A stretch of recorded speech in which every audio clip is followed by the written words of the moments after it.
Sir. Sathyaraj sir சமீப காலமாக பேசிக்கிட்டு மேடையில் நேற்று கண்ணீரே விட்டுட்டார் சார். நடிப்பாருங்க, நல்லா நடிகர் தானே.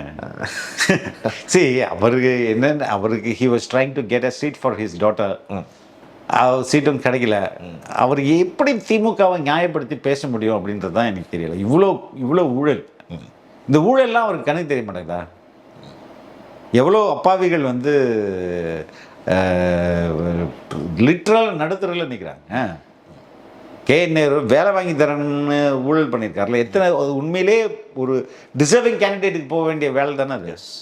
அதெல்லாம் அவருக்கு எப்படி மறந்துட்டு திமுகவுக்கு சப்போர்ட் பண்ண முடியுதுன்னு எனக்கு தெரியல. ஊழல் வந்து ஒரு முக்கியமான பிரச்சனை.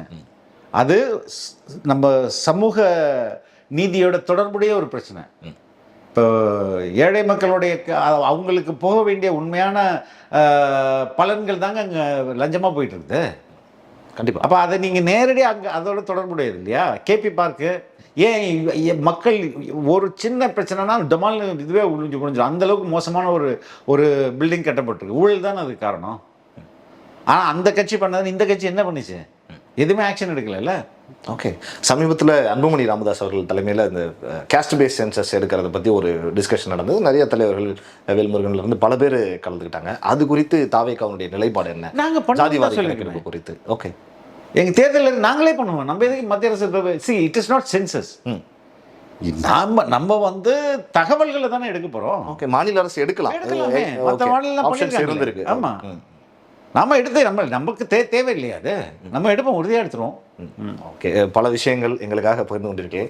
பர்சனலாக கேட்கணும், உங்களை ஒரு பொறுப்பில் பதவியில் பார்க்கணும் அப்படிங்கிறது எங்களுக்கு ஒரு ஆசை. எப்படி எதிர்பார்க்கலாமா? என்ன கட்சி என்னை ரொம்ப நல்லா வச்சுருக்காங்க. தேட் கிவன் ஃபஸ்ட் எடுத்தோடனே எனக்கு ஒரு நேஷனல் ஸ்போக்ஸ் பர்சன் கொடுத்ததெல்லாம் பெரிய விஷயம் இல்லையா?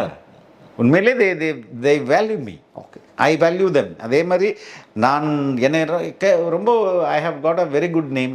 எஸ், வேறு என்ன வேணும் உங்களுக்கு?